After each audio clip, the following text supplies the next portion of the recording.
Assalamualaikum warahmatullahi wabarakatuh. Perkenalkan, nama saya Rizky Adelia dengan NIM 2409035000032 dari jurusan Manajemen Universitas Negeri Makassar. Saya akan membawakan tugas Ekonomi Mikro dari Ibu Asniwati SCMSI. Adapun tugasnya adalah menjelaskan tentang teori permintaan. Adapun teori permintaan adalah menjelaskan berapa banyak barang yang ingin dan mampu dibeli konsumen pada berbagai tingkat harga. Intinya harga turun, permintaan naik, dan harga naik, permintaan turun. Inilah yang disebut hukum permintaan. Permintaan tidak hanya dipengaruhi oleh harga barang itu sendiri, ada beberapa faktor lain yang dapat menggeser kurva permintaan, baik ke kanan maupun ke kiri. Adapun yang mempengaruhinya adalah yang pertama, pendapatan konsumen. Pendapatan adalah faktor utama. Barang normal, ketika pendapatan naik, permintaan naik. Contoh, pakaian bermerek, makanan berkualitas. Dan juga barang inferior, ketika pendapatan naik, permintaan turun. Contoh, mie instan, transportasi umum. Alasan mereka berpengaruh karena semakin besar pendapatan, kemampuan membeli meningkat. Sebaliknya, jika pendapatan turun, permintaan menyusut. Yang kedua adalah harga barang substitusi dan komplementer. Yang pertama, barang substitusi ataupun barang pengganti. Barang yang fungsinya bisa saling menggantikan, contoh kopi dan teh. Jika harga kopi naik, konsumen beralih ke teh. Permintaan teh pun naik. Yang kedua, barang komplementer atau barang pelengkap. Barang yang digunakan bersama, contoh mobil dan bensin. Jika harga bensin naik, biaya penggunaan mobil naik, permintaan mobil menurun. Mengapa berpengaruh? Karena konsumen memiliki barang berdasarkan kombinasi harga dan kegunaan. Yang ketiga, preferensi atau selera konsumen. Permintaan berubah sesuai tren, gaya hidup, kebiasaan, iklan, dan budaya. Contohnya, meningkatnya kesadaran hidup sehat, permintaan makanan organik naik. Mengapa berpengaruh? Selera menentukan keinginan walaupun harga tetap. Adapun yang keempat adalah ekspektasi harga di masa depan. Konsumen sering memprediksi harga di masa depan. Jika diperkirakan harga akan naik, konsumen membeli sekarang, permintaan saat ini naik. Jika diperkirakan harga akan turun, konsumen menunda pembelian, permintaan saat ini turun. Contohnya, menjelang kenaikan harga BBM, SPBU selalu ramai. Lalu yang kelima adalah jumlah pembeli. Jumlah penduduk atau pengguna berpengaruh pada tingkat permintaan keseluruhan. Contohnya, bertambahnya populasi, permintaan makanan, perumahan, transportasi meningkat. Mengapa berpengaruh? Lebih banyak pembeli, lebih besar permintaan total ataupun permintaan pasti. Adapun pembahasan selanjutnya adalah perilaku konsumen dan teori utility.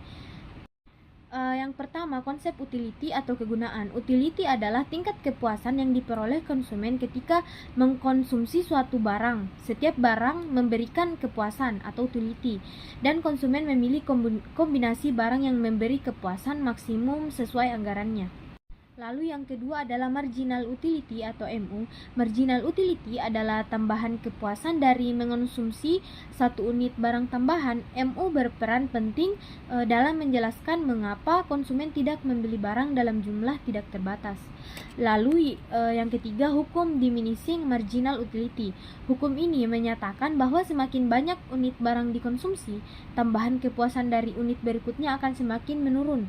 Contohnya, gelas pertama air minum sangat memuaskan, gelas kedua kurang, gelas ketiga makin berkurang. Lalu yang ketiga, pengaruhnya terhadap permintaan. Karena MU makin kecil ketika konsumsi meningkat, konsumen hanya mau membeli tambahan barang jika harganya turun. Inilah alasan kurva permintaan berslop negatif. Lalu yang keempat, keseimbangan konsumen. Keseimbangan terjadi ketika rasio marginal utility terhadap harga sama pada semua barang. Pada kondisi ini, konsumen mengalokasikan anggaran secara optimal untuk memaksimalkan kepuasan. Adapun pembahasan selanjutnya adalah aplikasi teori permintaan dalam berbagai pasar. Yang pertama adalah pasar konsumen. Perusahaan menggunakan teori permintaan untuk menentukan strategi harga, promo, diskon, dan inovasi produk. Dengan memahami elastisitas, perusahaan tahu apakah menaikkan harga akan mengurangi atau meningkatkan pendapatan. Yang kedua adalah pasar energi. Permintaan listrik dan BBM bersifat inelastis dalam jangka pendek karena konsumen tidak bisa langsung mengurangi konsumsi. Namun dalam jangka panjang, konsumen dapat beralih ke teknologi hemat energi seperti LED atau panel surya sehingga permintaan menjadi lebih elastis. Lalu yang ketiga, kebijakan pemerintah. Pemerintah memakai teori permintaan untuk mendapatkan pajak, subsidi, dan regulasi. Contohnya adalah pajak rokok efektif karena permintaannya inelastis. subsidi energi meningkatkan permintaan, harga eceran tertinggi menjaga daya beli masyarakat.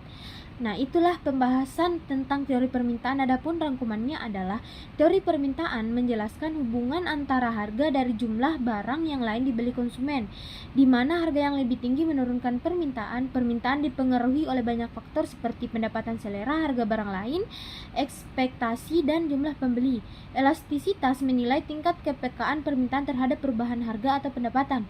Sementara itu, teori utilitas menggambarkan bagaimana konsumen memaksimalkan kepuasan melalui konsumsi, dan prinsip diminishing marginal utility menjelaskan bentuk kurva permintaan yang menurun. Teori ini digunakan dalam bisnis, pasar energi, dan kebijakan pemerintah untuk mengambil keputusan yang lebih efektif.